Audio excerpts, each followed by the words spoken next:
Some connections aren't just written in the stars, they're etched into your soul. But what happens when that connection becomes too heavy to carry?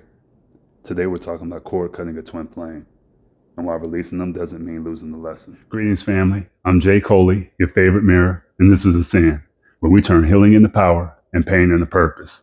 Let's talk about something that feels like spiritual surgery, cutting energetic cords with someone you once believed was a twin flame. Now, this isn't just your normal breakup. This is a soul level shift.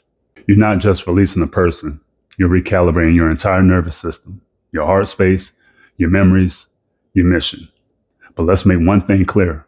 Cutting cords with a twin flame doesn't erase a connection. It just clears the static for you to be able to hear your soul again. So what do you release when you cut the cord? Number one, the fantasy loop. The hopes that one day they'll return. That waiting room energy. You're letting that go. Cutting cords ends the illusion that your healing depends on their return.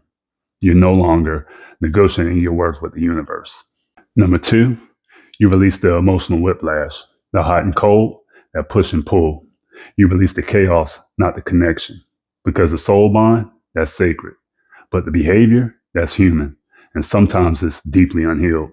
Number three, the identity merge. When you first met them, maybe you felt like you finally met yourself. But over time, you realize your identity got tangled with theirs. Cord cutting allows you to retrieve your name back, your energy, and your mission. Now let's talk about what stays with you after you cut the cord.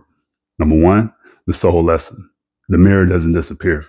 You'll still reflect on the wounds that were triggered and your awakening. That's not a loss, that's a gain. They activate your next chapter. It's just that the cord doesn't need to bind you to the past anymore.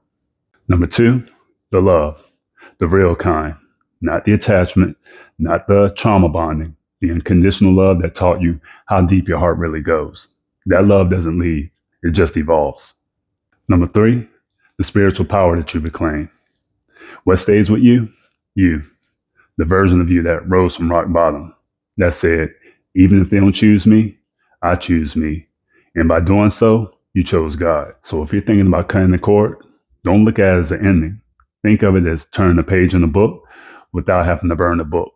The connection existed, it was real, it mattered, but you don't have to keep bleeding for a story that already served its purpose. So cut the cord, keep the wisdom, and keep walking forward with an open heart, not a tethered one. If you found this video helpful today, please share it with someone who might need this information. Subscribe and like to keep up with more content on holistic wellness, transformation, and healing. And always remember, transformation doesn't happen from talking about it. It happens from being about it. Own your energy, walk your path. And until next time, I'm sending you all so much love and light. Take care, you all.